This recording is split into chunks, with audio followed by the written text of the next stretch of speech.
Hi friends, ఇది Friday Saturday 2 రోజుల vlog. Friday రోజైతే ఇలా పూజ కంప్లీట్ చేసి ఇడ్లీ, చట్నీ, సాంబార్ చేశాను. ఇంకెక్కువ షూట్ చేయలేదు. ఇది సాటర్డే వ్లాగ్. ఇలా రాగి దోశ, రాగి ఇడ్లీ చేశాను. ఇంకా బ్రేక్ఫాస్ట్ కంప్లీట్ అయ్యాక ఇంకా హెన్నా వేసుకుందామని హెన్నా అయితే కలుపుకుంటున్నాను.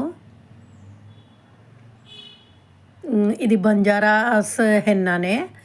ఇంకా ఈ హెన్నా ఆరే లోపల వెజిటేబుల్స్ అన్నీ కట్ చేసుకుందామని ఇంకా వెజిటేబుల్స్ అన్నీ హాల్లోకి తెచ్చుకున్నాను. ఇంకా ఫ్యాన్ వేసేసుకుని హెన్నా ఆరడానికి అంత లోపల వెజిటేబుల్స్ అన్నీ కట్ చేసుకుందాము, పీల్ చేసుకుందాము అనుకుంటున్నాను. ఇంకా ఈ ఈ ఈ చౌలేకాయలు అయితే ఇంతకుముందే కట్ చేసుకున్నాను. అవి వేరే బాక్స్లోకి అయితే తీసుకుని ఇంకా ఇవన్నీ ఫస్ట్ పీల్ చేసేసుకుంటాను. పీల్ చేసేసుకుని పెట్టుకుంటాను. మొదళ్ళు చివరలు తీసేస్తాను. ఎలాగో మనం ఊరికే కూర్చోవడం ఎందుకు, టైం వేస్ట్ అవుతుంది కదా అని ఈ పని చేస్తున్నాను. ఈ సోరకాయ ఇంతకు ముందే యూస్ చేశాను. ఇక్కడ కొంచెం బ్లాక్ అయింది, అది కూడా తీసేసి ఇలా బాక్స్లో స్టోర్ చేసుకుంటాను ఫ్రిడ్జ్లో. ఇంకా పీలింగ్ టైం అన్నా తగ్గుతుందని. ఇంకా బీరకాయ అయితే ఈరోజు తీసుకున్నాను, చాలా ఫ్రెష్గా ఉంది. అందుకే ఇది వాష్ చేసుకుని వచ్చాను. ఇంకా పైన తొక్కుతో కూడా పచ్చడి చేసుకుందాం అనుకుంటున్నాను.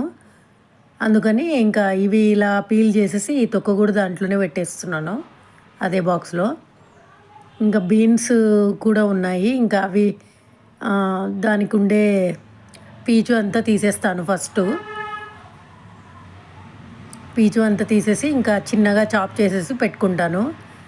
యాక్చువల్గా చాప్ చేసుకోవడానికి రీజన్ ఏమంటే వింటర్లో మనం త్వరగా లేయం కదా, ఇంకా అప్పుడు వెజిటేబుల్స్ లేకపోతే చాలా కష్టమవుతుందని ముందే కట్ చేసేసి అన్నీ స్టోర్ చేసుకుందామని ఇలాగా స్టోర్ చేసుకుంటున్నాను. ఈ సీజర్స్ అయితే బాగా యూజ్ అవుతుంది, చాలా చిన్నగా చాప్స్ అవుతున్నాయి. వీడియోస్ యూస్ఫుల్ అనిపిస్తే లైక్, షేర్, సబ్స్క్రైబ్ చేయండి. ఇంకా అన్నీ ఒక 40 మినిట్స్ అలా పట్టింది. ఇంకా అన్నీ